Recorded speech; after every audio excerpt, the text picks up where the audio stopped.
Welcome back. You're watching IDFC First Bank Presents Leaders of Tomorrow Season 12. In this segment, we are bringing you my conversation with filmmaker and entrepreneur Karan Johar. We discuss his take on leadership, what entrepreneurs can learn from the world of sports, and much more. Listen in.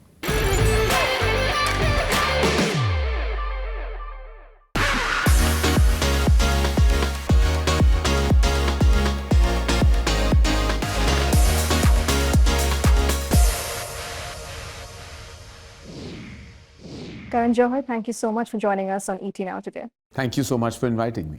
So Karan, my show is called Leaders of Tomorrow, and I always ask my guests what leadership means to them, and the same goes for you. Tell me, what does being a leader mean to you? Is it about inspiring, guiding, or something entirely different? There are two parts to that. Being a leader, of course, is to be able to kind of lead a team with efficiency and with a certain kind of community spirit. I think feeling superior is the worst thing you can do as a leader. You have to kind of make sure that it comes across like we're in this together.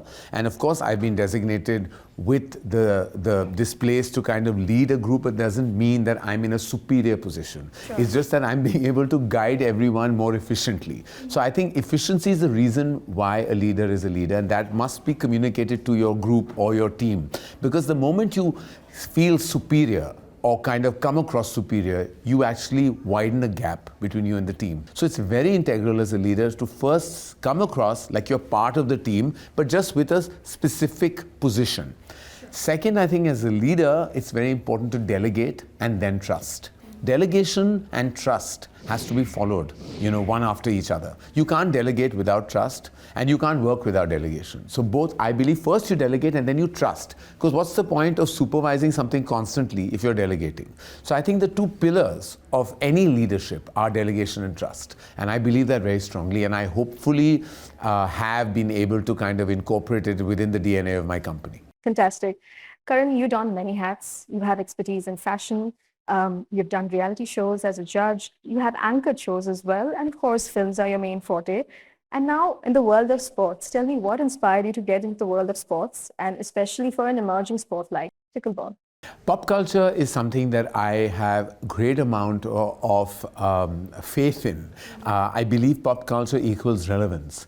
For me, pickleball was not just a sport. It was a very strong community activity. It was a very strong contributor to the sense of community. And I could see that this is going to emerge more than a sport. It's going to go into the pop culture zone. It's like you're not cool enough if you're not pickling. And I believe that pop culture is what I believe keeps me relevant.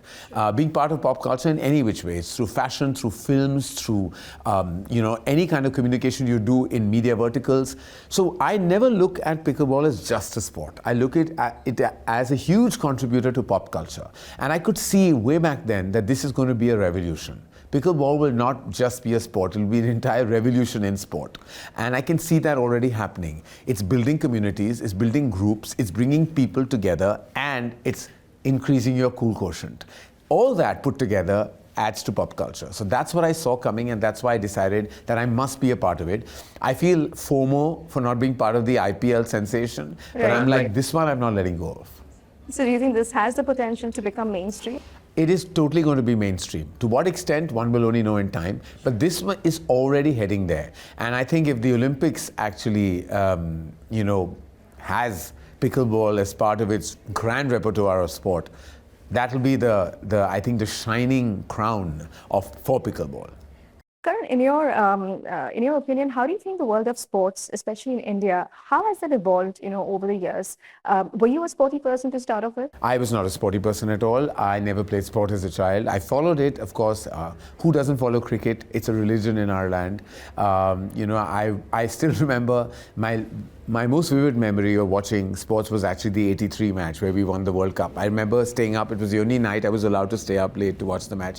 And of course, tracked cricket right through, been a huge admirer of all the cricket legends, and I love the energy in the stadium whenever a cricket match is being played. And I think that for me, I'm not necessarily active on the field, but I really respect the fact that, because in general, I think that sport is something that really can tunes your mind in a certain way that nothing else can do. It teaches you leadership, It makes you build community. It gives you a sense of ambition and competition, but with restraint. So I think sport is a very essential part. It's not just an activity. It's not just a hobby. It's not the way we know the word sport. You know, it actually really makes you a stronger, more resilient human being when you're actively involved in a sport. I've recently started playing pickleball myself, and I'm really enjoying it. I used to play table tennis and badminton till the age of 18. I wasn't very good at either. Sure. And now at age 52, I'm not sure I'm so good at pickleball either, but I'm trying. And that's what I say, that even for people who have not played a sport, you know, for many decades, they can actually play pickleball. Because whether you're 40, 50, 60s, even 70s, pickleball is a sport that can be for you. Just make sure that you have, you stretch enough before, because at a certain age, you know, things are rattling in the body, so you've got to be careful. Sure, and just picking up from what you said, you know, you are an entrepreneur, and my show is also watched by a lot of entrepreneurs. What do you think startup founders, you know, MSME owners can learn from the world of sports, from sports people? You mentioned leadership. Are there anything else that you can take away, perhaps? I think not just guys who are like, you know, unicorns, startup, you know, mavericks, but I think anyone should know that sport teaches you what I said earlier. It teaches you ambition and competition with a sense of restraint. Because anything that gets you to be like, that makes you jump into something, impulse, all that actually kind of, haste will make waste. Sport gives you restraint. It gives you a sense of, you know, sense of calm, and yet makes you activate enough for a storm.